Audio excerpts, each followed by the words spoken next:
द्रौपदी का नाम सुनते ही महाभारत का विशाल और गूढ़ संसार हमारी आंखों के सामने आ जाता है। एक ऐसी स्त्री जिनकी नियति ने उन्हें पांडवों की पत्नी बनाया, जिसके सम्मान की रक्षा के लिए भगवान श्री कृष्ण ने चीर बढ़ाया और जिसकी पीड़ा ने महाभारत जैसे महान युद्ध की चिंगारी सुलगाई।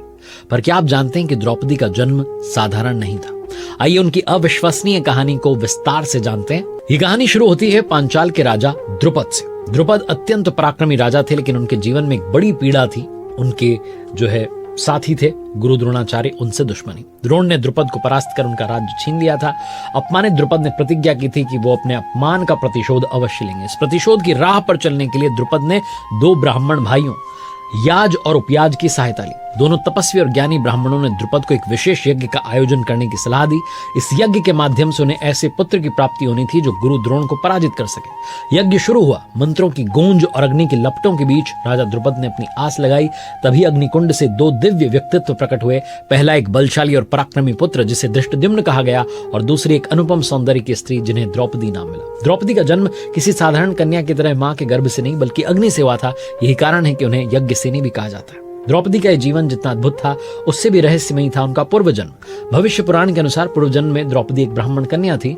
उनके पति का अल्पायु में देहांत हो गया और उन्हें विधवा का जीवन उस दुख को झेलना पड़ा। इस पीड़ा से मुक्त होने के लिए उन्होंने तपस्या शुरू की। साधुओं की सेवा और व्रतों के पालन से उन्होंने देवी लक्ष्मी का आशीर्वाद प्राप्त किया। इसके अलावा उन्होंने महादेव की भी तपस्या की। भगवान शिव उनकी तपस्या से प्रसन्न हुए और वरदान मांगने को कहा। द्रौपदी ने मांगा कि मुझे ऐसा पति चाहिए जो धर्म का ज्ञाता हो, वीर हो, बलशाली हो, रूपवान हो और बुद्धिमान हो। महादेव मुस्कुराए और कहा, तुम्हारा वरदान तो पूरा होगा, लेकिन ये 5 गुण एक ही पुरुष में मिलना संभव नहीं, इसलिए अगले जन्म में तुम्हें 5 पतियों की प्राप्ति होगी। द्रौपदी जब युवा हुई तो उनके पिता ने उनके विवाह के लिए एक भव्य स्वयंवर का आयोजन किया। द्रुपद का सपना था कि उनकी पुत्री का विवाह एक महान योद्धा से हो। स्वयंवर में कठिन परीक्षा रखी गई। राजा द्रुपद ने घोषणा की कि जो योद्धा जलकुंड में प्रतिबिंब को देखकर मछली की घूमती हुई आंख को बाण से भेदेगा, वही मेरी पुत्री से विवाह करेगा। दूर दूर से राजा, योद्धा और क्षत्रिय इस चुनौती को स्वीकार करने आए। इनमें कर्ण भी शामिल थे, जो अपनी धनुर्विद्या के लिए प्रसिद्ध थे। लेकिन जब कर्ण ने प्रयास करने की इच्छा जताई तो द्रौपदी ने उन्हें ठुकरा दिया। उन्होंने कहा कि मैं सूत पुत्र से विवाह नहीं करूंगी। स्वयंवर में एक और राजाओं का गर्व था तो दूसरी ओर ब्राह्मण के वेश में छुपे पांडव। अर्जुन ने आगे बढ़कर चुनौती को स्वीकारा। अपनी अद्भुत धनुर्विद्या से अर्जुन ने मछली की आंख को भेद दिया। द्रौपदी ने अर्जुन को वरमाला पहनाई, परंतु यहाँ कहानी ने नया मोड़ लिया। जब अर्जुन द्रौपदी को लेकर अपनी मां कुंती के पास पहुंचे तो उन्होंने द्वार पर खड़े होकर कहा कि मां देखो हम क्या लाए हैं। कुंती जो भीतर घर के काम में व्यस्त थी, बिना देखे ही बोलेंगे जो भी लाए हो आपस में बांट लो। कुंती के वचन उनके लिए धर्म थे और इसी कारण द्रौपदी 5 पांडवों की पत्नी बनी। यह स्थिति अनोखी थी, लेकिन महादेव के वरदान के कारण ऐसा संभव हुआ था।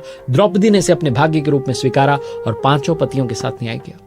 द्रौपदी और भगवान श्री कृष्ण का संबंध भी अद्वितीय था। भगवान श्री कृष्ण द्रौपदी के सखा थे, मार्गदर्शक थे और उनके रक्षक भी थे। जब द्रौपदी का चीर हरण हुआ कौरवों की सभा में, तब उन्होंने भगवान श्री कृष्ण को पुकारा। भगवान ने उनकी लाज बचाई और उनके चीर को इतना बढ़ा दिया कि दुशासन हार मान गया।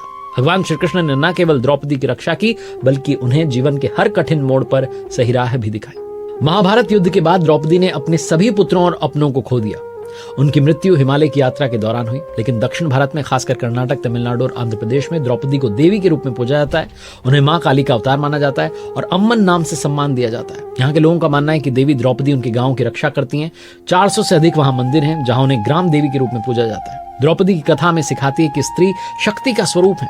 उन्होंने अपने सम्मान और धर्म के लिए जो संघर्ष किया वो सदैव स्मरणीय रहेगा। अगर आपको कथा पसंद आई हो तो दूसरों के साथ शेयर करें और हमारे साथ ऐसी अनमोल कहानियों के लिए जुड़े रहें। आपका धन्यवाद।